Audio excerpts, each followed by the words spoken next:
What's going on, guys? Wildcard weekend is officially over after last night. So let's get into these games.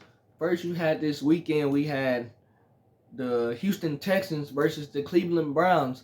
I told you guys my last podcast last week about this matchup. I didn't know if CJ Stroud and the Texans were going to be able to get this game. But I also told you guys that if Cleveland was going to win this game, their defense was going to have to do what they were going to have to do to win, and that Joe Flacco was going to have to make sure that he still played great like he did those 5 or 6 games that he did, and that he didn't turn the ball over. Well, Cleveland didn't win, and the reason why was those two things I just mentioned.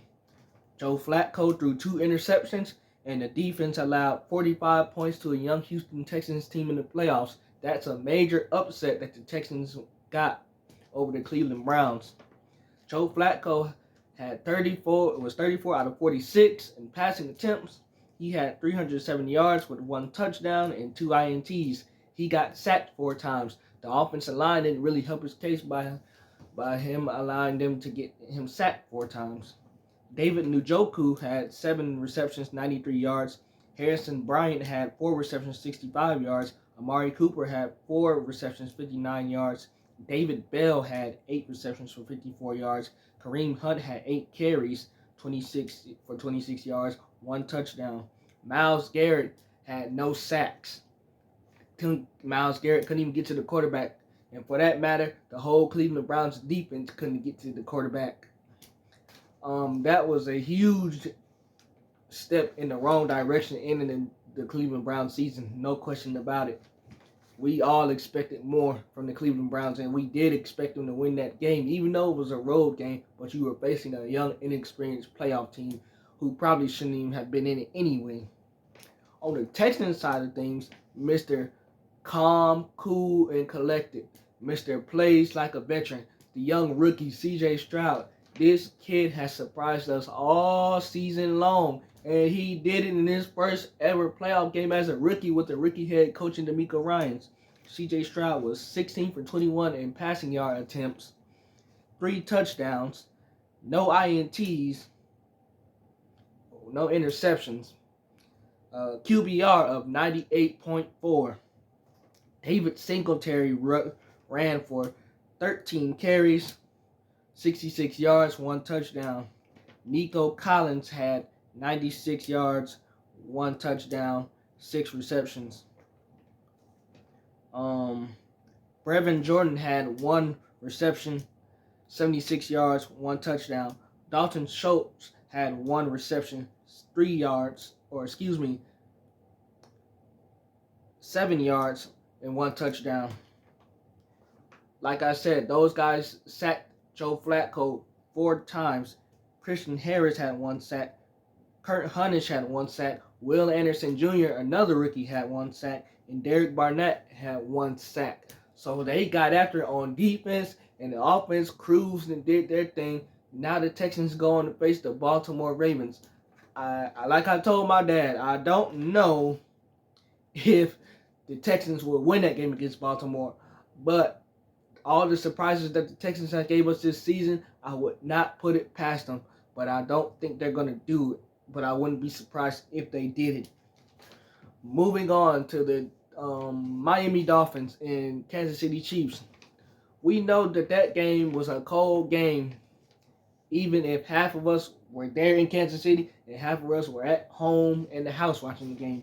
We still were fully aware that going into that game, that it was going to be a cold game. And when you have a team going to Kansas City playing, and you're the Miami Dolphins, the first thing we think of Miami is hot, and Miami's going into the cold.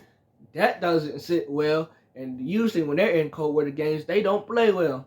Lo and behold, they didn't play well. Tua did not have a good game.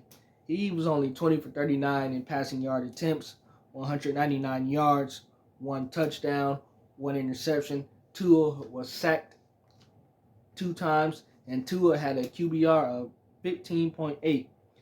Raheem Mostert only ran the ball for 8 carries, 33 yards. Devon Achane only ran the ball 6 carries, 90 9 yards. 9 yards. Tyreek Hill had 5 receptions for 62 yards, 1 touchdown. Tyreek, we know, went back to Kansas City to play the Chiefs for the first time, and he just got 1 touchdown, as I mentioned. Jalen Waddle was a non-factor. He only had 2 receptions for 31 yards.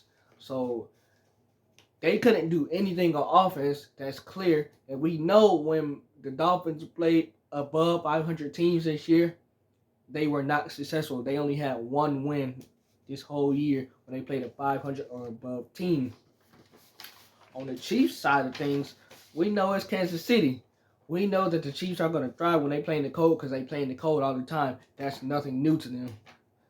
Patrick Mahomes had a game of 23 of 41 in passing attempts, 262 yards, 1 touchdown, wasn't even sacked at all. He had a QBR at 88.3. Isaiah Pacheco had 24 carries, 89 yards, 1 touchdown. Rashid Rice had 8 receptions of 130 yards and 1 touchdown. Rashid Rice killed Miami's defense all game long. Rashid Rice could not be stopped at all. There was nothing that Miami was going to do to stop the guy because he just thrived all game long. He was their only one dependable receiver other than Travis Kelce in that game. Hats off to Rashid Rice. Travis Kelce, meanwhile, had 7 receptions for 71 yards. Noah Gray had 1 reception for 20 yards, and Justin Watson had 2 receptions for 20 yards. The game ended up being 26-7 Chiefs, obviously. The Chiefs are going to move on, and they're going to play a road game in Buffalo. This is Patrick Mahomes' first road playoff game. First road playoff game for Patrick Mahomes, other than a Super Bowl where you're on a neutral site. We're going to see how Pat does against that Bills team who is playing really well. Moving on to Jalen Hurts and the Philadelphia Eagles. We know that they started 10-1 and ended their season 11-6. Obviously, that's already known. Much didn't change in that game. Philadelphia still struggled. They were without their star wide receiver, A.J. Brown, and nothing changed. They were still stagnant on offense. They looked like they still didn't know what they were doing on defense, and that's exactly what it was. It just looked like they just went down to Tampa Bay, and they were just there for participation. They weren't trying to play ball or nothing. Jalen Hurts was 25 of 35 in passing yard attempts. He had 250 yards, 1 touchdown. He was sacked 3 times. The offensive line allowed him to get sacked 3 times. The offensive line was trash all season. Not to mention, Jalen Hurts' QBR was 40.2. Not to also mention that after the game, Jason Kelce announced to the players that he was retiring. Now, if you watch Philadelphia Eagles games over the years, you know how much Jason Kelce is huge on that offensive line for the Eagles. So, him retiring after this game, that's the offensive line is going to take a hit for the Philadelphia Eagles. No question about it. It's going to take a hit. I'm telling you right now, Jason Kelce is huge on the offensive line. DeAndre Swift had 10 carries of 34 yards. Devontae Smith, without his partner in crime, A.J. Brown, had 8 receptions for 148 yards. He did his best A.J. Brown impression, granted, but it was only one of him, and the other wide receivers for the Eagles were non-existent. Like Quez Watkins only had 3 receptions for 12 yards. Dallas Goedert had 4 receptions for 21 yards. And Julio Jones had 3 receptions for 22 yards. Now, Dallas Goedert was on the sidelines talking to Jalen Hurts, visibly frustrated, visibly not happy about what has transpired in that game. Mind you, Dallas Goedert, you had 4 receptions for 21 yards. You really did nothing. You did nothing. None of y'all did nothing. If you're going to yell at somebody, Jalen Hurts is not the person that you need to be yelling at. You need to be yelling at Jalen Hurts and everybody else along the way, not just Jalen Hurts. Transitioning to their opponent, the Tampa Bay Buccaneers, Baker Mayfield was 22 of 36 in passing yard attempts. He had 337 passing yards for 3 touchdowns. Now, Baker Mayfield was the first quarterback in Tampa Bay Buccaneer history to have a 300 passing yard game in a playoff game and 3 touchdowns. It's crazy to think that Tom Brady never accomplished that. But Tom Brady never accomplished that. Baker Mayfield was the first to do that. Hats off to Baker Mayfield. He played a great game. Rashid White had 18 carries for 72 yards. Cade Olton had 8 receptions for 66 yards. David Moore had 2 receptions for 66 yards, 1 touchdown. Trey Palmer had 1 reception for 56 yards and 1 touchdown. Mike Evans had 3 receptions for 48 yards. Chris Godwin had 4 receptions for 45 yards and 1 touchdown. And the defense, as I mentioned, sacked Jalen Hurts 3 times. The score ended up being 32-9. Transitioning into the best game of the weekend. I know some people on here that like the Lions, like my mom, obviously, and Miss Robin and Mr. Brian. Y'all like Detroit, as y'all should. Where y'all from? Yeah. Matthew Stafford, yes, he was playing for the Rams against his old team. He came back to Detroit to do his thing. But wait a minute, hold up. Obviously, what happened is the Rams lost. Matthew Stafford did have a great game. He was 25 or 36 in passing yards, 367 yards, 2 touchdowns.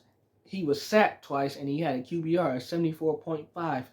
Kyron Williams ran the ball 13 times for 61 yards. Puka Nacua, the wide receiver rookie phenom, had 9 receptions for 181 yards and 1 touchdown. Let me tell y'all something about Puka Nacua. That brother is a stud. He is a stud. No question about it. My God, that brother is a stud.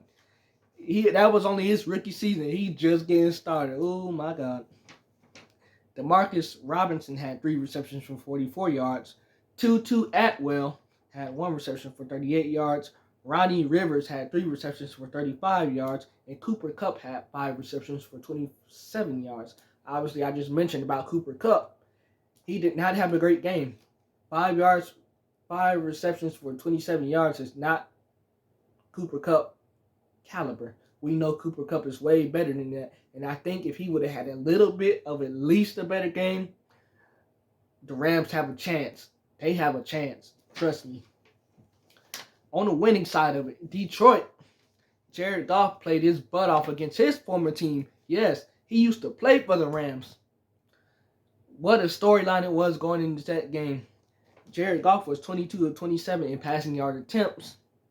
He had 277 yards, 1 touchdown, and a QBR of 74.6. Jared Goff was also sacked 3 times. David Montgomery and Jamar Gibbs, the 2 talented running backs that Detroit has. Montgomery had 14 carries of 57 yards, 1 touchdown. Jamar Gibbs had 8 carries of 25 yards, 1 touchdown. He also had 4 receptions for 43 yards. Hats out to Jamar Gibbs for doing it on both sides of the ball. Amon-Ra St. Brown had 7 receptions for 110 yards. That's to be expected. St. Brown is always going to do his thing. But lo and behold, he did it in this game. Josh Reynolds was feasting early. Jared Goff hit his former Rams teammate early. Josh Reynolds had 5 receptions for 80 yards. And Sam Laporta had 3 receptions for 14 yards and 1 touchdown. The score ended up being 24-23. So that game was a nail biter and a shootout from start to finish, like we all expected. Transitioning into the Steelers game with the Buffalo Bills. Mason Rudolph was 22 of 39 in passing yard attempts for 2 touchdowns and 1 interception. He was sacked 1 time, and he had a QBR of 41.5. Najee Harris had 12 carries for 37 yards. Jalen Warren had 8 carries for 38 yards. Pat Freiermuth caught 5 receptions for 76 yards. George Pickens caught 5 receptions for 50 yards. Deontay Johnson had four catch game with 48 yards and 1 touchdown.